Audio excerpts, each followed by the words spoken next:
If I didn't cuss at you, how would you know I loved you? Please be advised.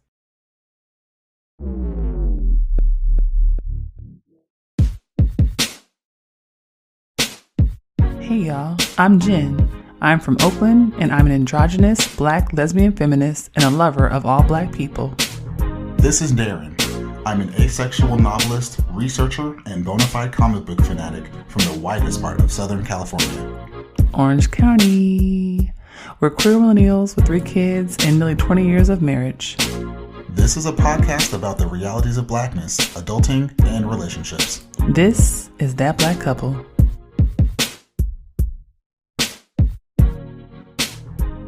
Hi. Hello. How you doing? I'm tired. I'm exhausted. It's June. I don't know how it's June. I don't know how we got halfway through the month. I'm exhausted. I don't know how we got halfway through the year. Yeah. We're halfway through the year. I don't know how it's a quarter past June. I don't know. I feel like the sun is supposed to energize you. No. And I feel like it's draining me. I don't want to go outside. I'm tired. It's too hot. This is episode 38 of season 3 of That Black Couple. I am keeping it simple. Please go grab you a glass of water. We don't drink enough water. And by we, I mean Daren. You don't drink enough water. Okay. We're calling names. Okay. Daren Jackson. Okay, but I can be representative for the diaspora today. That's the fine. diaspora of people who don't drink water. We all need to hydrate. People who don't drink water and don't eat vegetables are zombies. Well, then I'm not a zombie. You're not a zombie. You half zombie. I'm a half zombie. Yeah, you're biracial. You know what?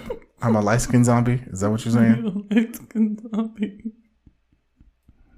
You need a nap.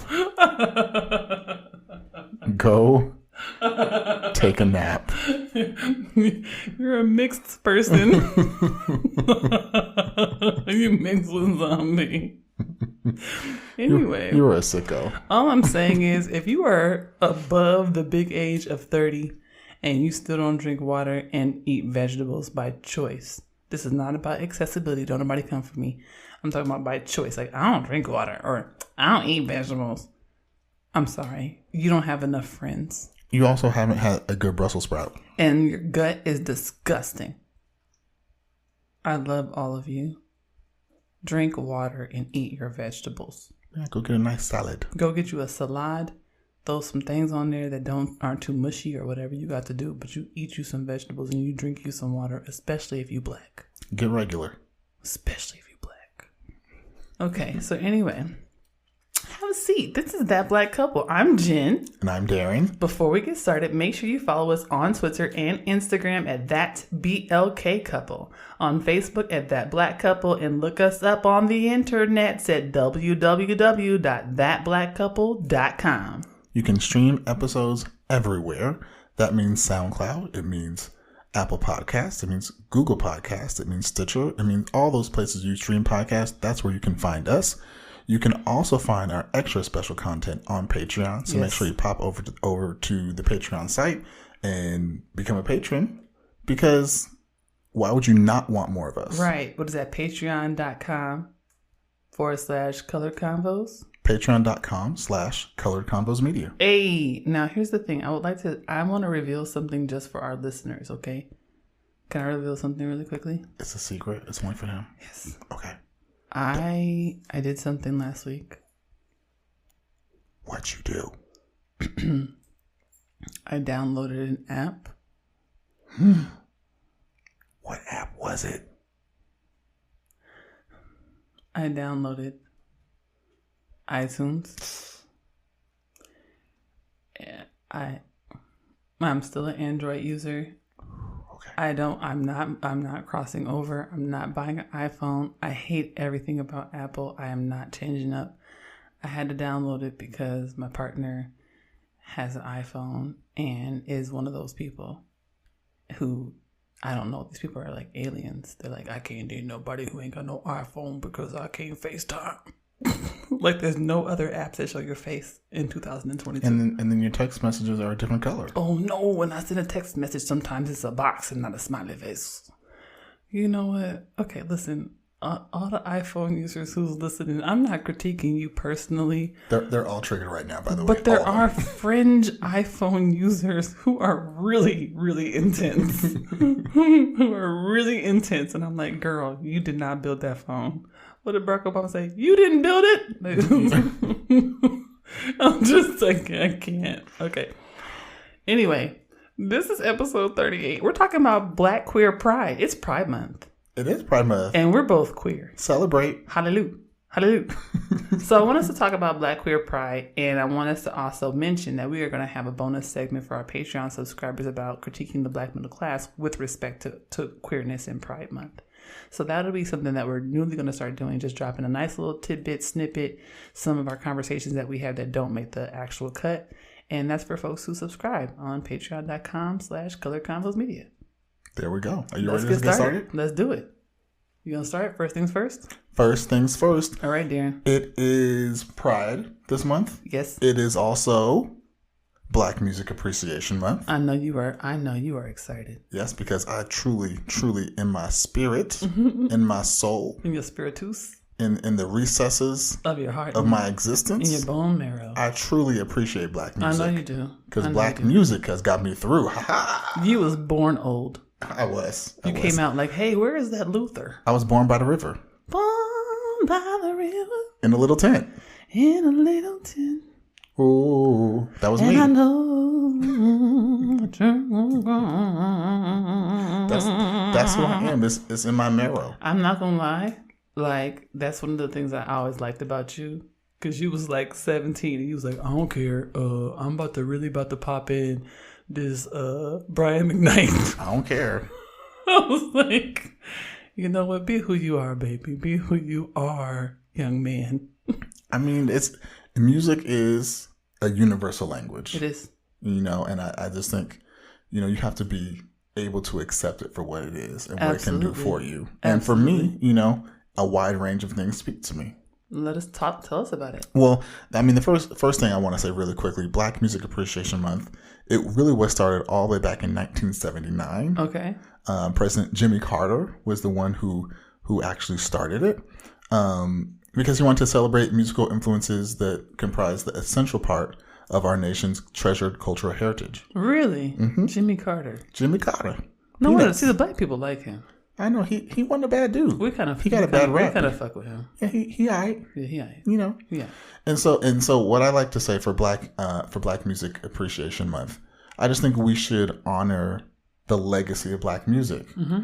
All the people that came, that paved the way, that made the opportunities that we have today for people to shine and make new music and new art forms today. So it means, to me, this month, it means celebrating people like John Coltrane, people like Quincy Jones, Sarah Vaughan, but also the Whitneys of the world. Whitney Houston. Right? The Luthers. And also the Jasmine Sullivans, the Anderson Paaks, the PJ Mortons, right? There's a rich legacy of Black people innovating and just creating beautiful, beautiful music that speaks not just to Black people, but to the whole world. I agree. And so, you know, I'm the younger of us too. You know what I'm saying? By a few months. Okay. And those months matter because, you know, while you're listening to Luther and the Coltrane, I'm listening to Kehlani and Sid. You know what I'm saying? So, like, I agree with everything you're saying, but my vibe has always been the newer contemporary R&B. I love the new vibes. I love these mood singers. Janae Aiko done grew on me. I don't know what she did, but she did it. I still don't like SZA, and I don't think I ever will. However, but we're gonna still appreciate. But I appreciate what she's done, and I love that polyamorous song she be talking about on the weekend. You know what I'm saying? So what I will say is, I think that this month is really also important to think about these Black and queer musicians who are really doing interesting things with their music. I think about Sid a lot because Sid has this new album, Broken Hearts Club, which is I play every day. But Sid is dope because she's actually just singing about being gay. Yep. Like, nah, I'm gay. And it's like in the music. Kehlani does this. I don't know if it's Asian, how you say it, but Asian does this. And I think that there are a lot of performers who have been fearful about coming out clearly in their music. But you have like folks like Lil Nas X and Janelle Monáe and Frank Ocean. Even Tyler, the Creator. Tyler is a little bit different. Tyler will walk up to somebody very masculine, like, hey, I suck dick.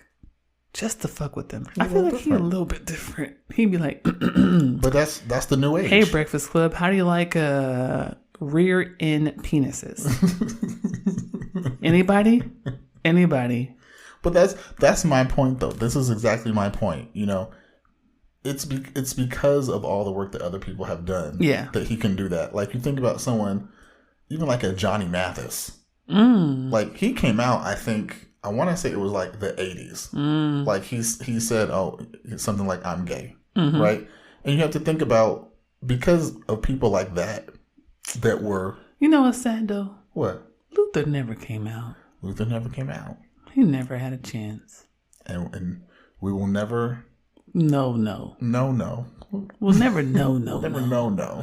We'll never know. But that's actually funny that you bring up Luther, because Johnny Mathis, he came out, and actually he got so much negative blowback from that he actually retracted. Yeah. He actually went back into the closet. And I think that made a lot of people... And then came out again later. Right. It made a lot of people really apprehensive about it. Yeah. And I think that culture in the 80s, like, especially with the AIDS epidemic, that people were not understanding at all, like, was really detrimental to a lot of queer people. People don't understand how much history since 1969 has happened and how much harm has happened to queer folks. It's terrible. It is terrible. But that's why we are now celebrating both Black Music Appreciation Month and Pride. So now we get to talk about our queer experiences. Next section. You ready? I'm ready. All right.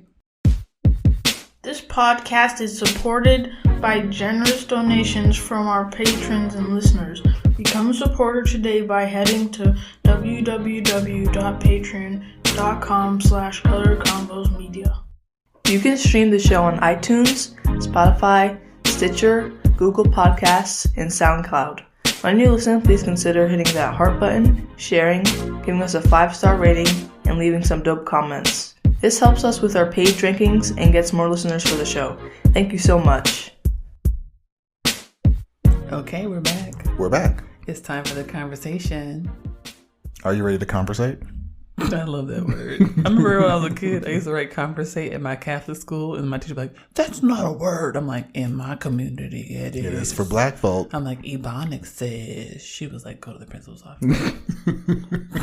Not on these school grounds. Not in this white school. Conversate. So let's talk about our queer experiences. Okay. Let's do it. And I want to give like a nice summary of mine because it's really sad. So I've been gay for a long time, right? But I grew up in like a gay mecca. Like I grew up in a place where my gay did not qualify.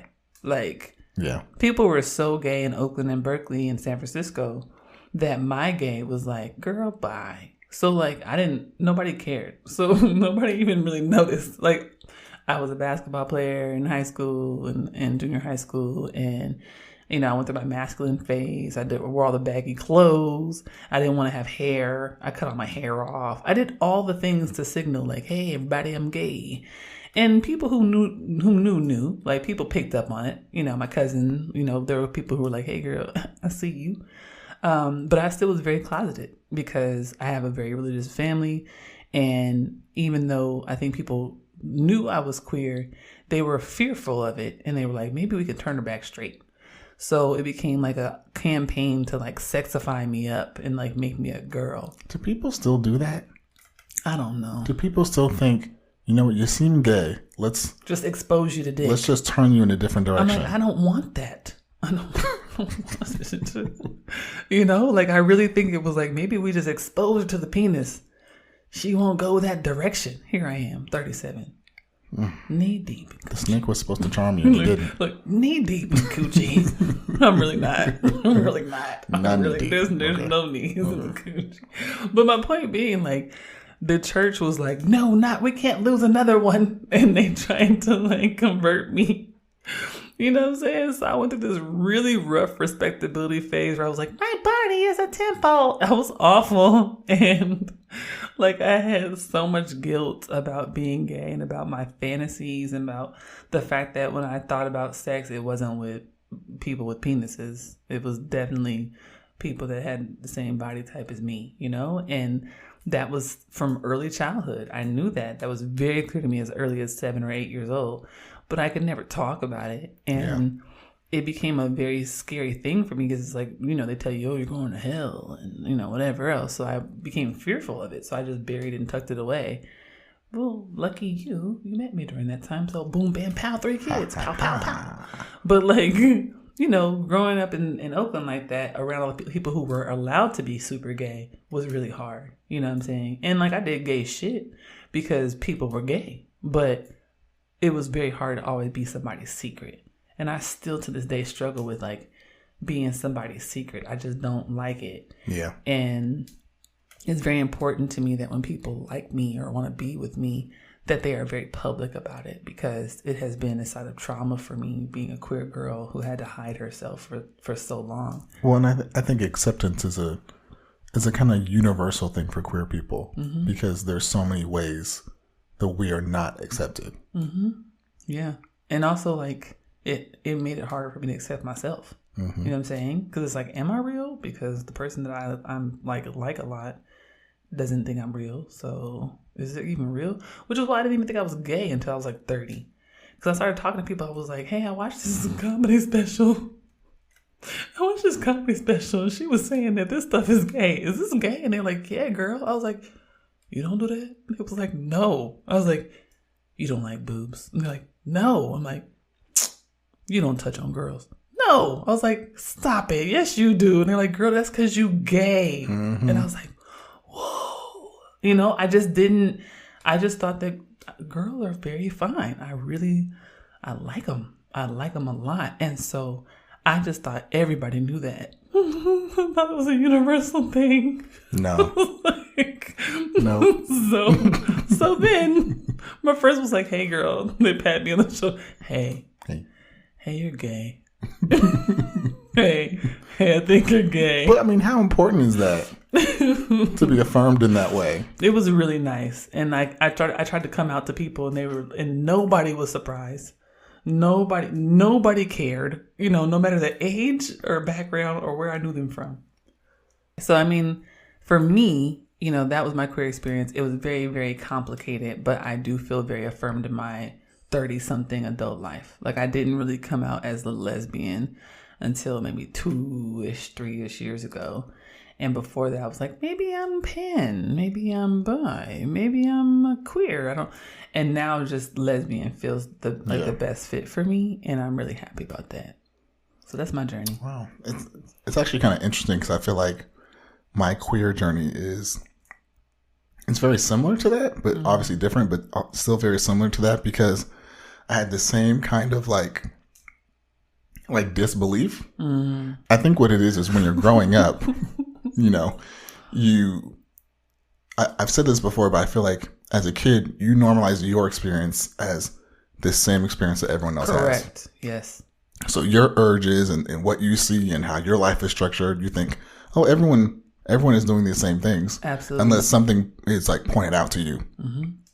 And at the same time, growing up as a boy, there's a lot of messaging about sexuality, about being masculine, about asking a girl out on a date, about the first time at prom night, you know, all these like messages and programming that you get. And it's a very interesting phenomenon, because I think in that same messaging, there's also the same messaging of boys don't know what they're doing. Yeah. So in a way, when you're perceiving that, you not knowing or feeling uncomfortable or things not necessarily like you're not made to believe that it should come naturally. Yeah. Right? You're supposed to, you know, boys are dumb. Boys don't know. Boys are hypersexual, or they're silly, or, you know, like there's all this awkwardness that boys are kind of allowed. Yeah. And so in that, you think, oh, well, you know, this is normal. I'll figure it out.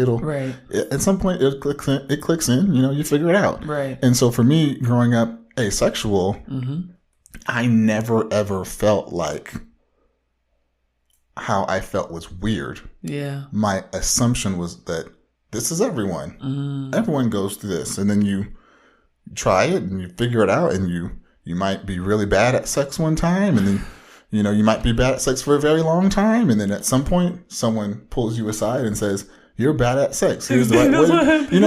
You think about the TV shows and the movies. Yeah. Like that's the message That's that you definitely get. of the plot of an Ashton Kutcher film from the 2000s. Exactly, right? And so for me, I'm like, yeah, I'll figure this out.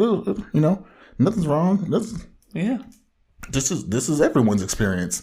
And so it took me so long to really come to grips and understand, like, oh wait, no, you queer. Yeah. This is not quote unquote the norm of what everyone else is experiencing. The stuff that you were seeing, that's not your experience. Yeah.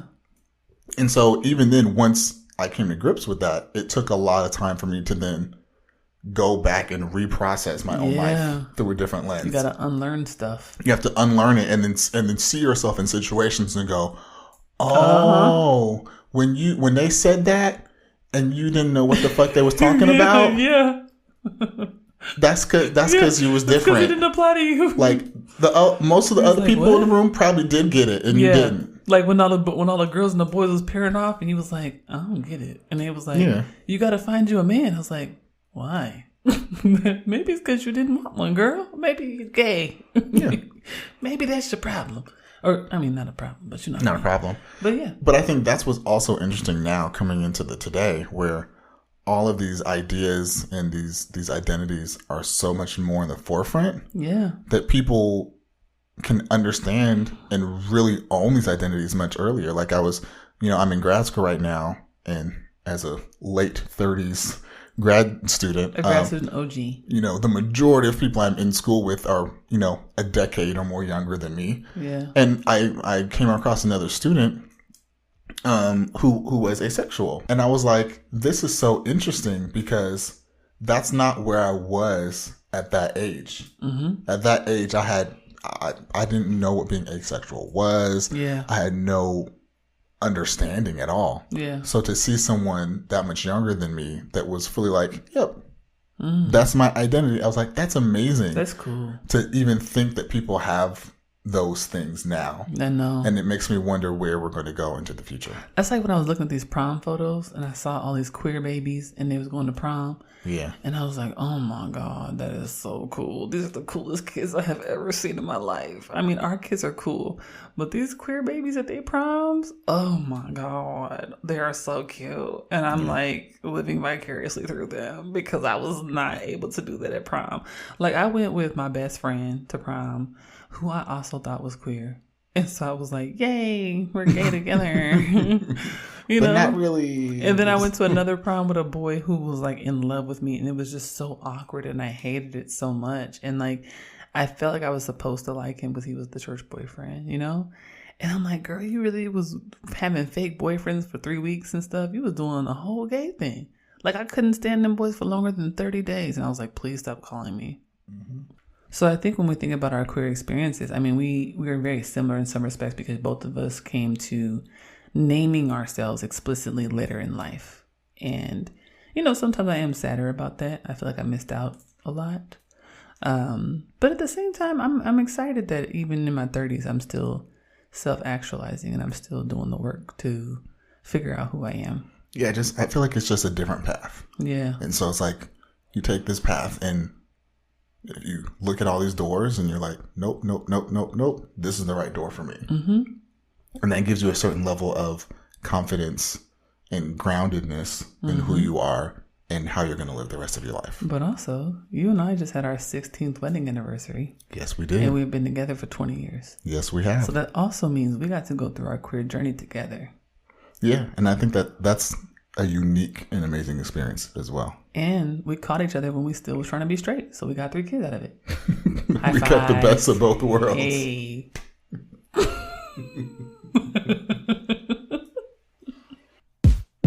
You can find my mom and dad, aka That Black Couple, on the web at thatblackcouple.com.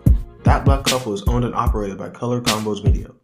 If you would like to help fund our content, sign up at www.patreon.com/coloredconvosvideo. Please consider giving us $5 or $10 per month to help us build our platform and grow our organization. You can also give one-time donations at www.paypal.me/coloredconvosmedia. All donations are welcome. Well, this is the reflection. Yes, it is. We're closing out the episode. And it's a special reflection. It is. I've got news. Big news. Big news. Are you ready? Oh, I'm more than ready. I am going to be on television. Yes, you are. I'll TV be on, star. No, there we go. Let's watch it first. Because the bitch is awkward. I will be on Discovery Plus's show called Book of Queer. Mm-hmm. I will be speaking about Ma Rainey, Josephine Baker, Marsha P. Johnson, and talking about the Stonewall riots. I am going to be on specifically 2 episodes that I know of on June 9th and June 30th, but you should watch the whole series, which started actually on June 2nd. So watch it every week, once a week, all the way through June 30th for Pride Month, and happy Pride. I am so excited. Me too, bitch. I am so excited. I am too, nigga. If you don't have your Discovery Plus, get that shit. Get it set up. Steal somebody's password. No, we're not stealing passwords. Okay, sorry, don't steal it. Because we're trying to support. Borrow the... no, we're supporting. We're subscribing. Subscribe. I believe there's a free trial for like... Free trial. A week or something. Don't do anything illegal. Don't be illegal. We're supporting. Support it. What we want is all the streams. We want all the streams. We want Discovery to look at Book of Queer and go, holy shit, let's do another round. Yes, do that. What he said. Because we're supporting the queers. We are. Because it's Pride Month. Hey, that's it. And if you can, the episodes that Jenn is on, stream those a couple extra times. So then they go, shit, who's this Jenn woman? This Jenn, she got people rewatching 10 times. Who is this bald-headed girl from Oakland? We need to bring her back for season 2. That's what we need. Who this girl with these facial piercings and tattoos? Who do she think she is? That's the type of support we're looking for. June 9th, June 30th. We're looking for multiple streams. We're looking for sharing on Twitter and Instagram. Yes. We're looking for all the type of support. I'm so glad. Thank you, dear. You're very welcome. Book of Queer. Look it up. Discovery Plus. Your girl's there. Thank y'all for listening. Before you go, make sure you follow us on Twitter and Instagram at ThatBLKCouple, on Facebook at ThatBlackCouple, and look us up on the internets at www.thatblackcouple.com. Bye.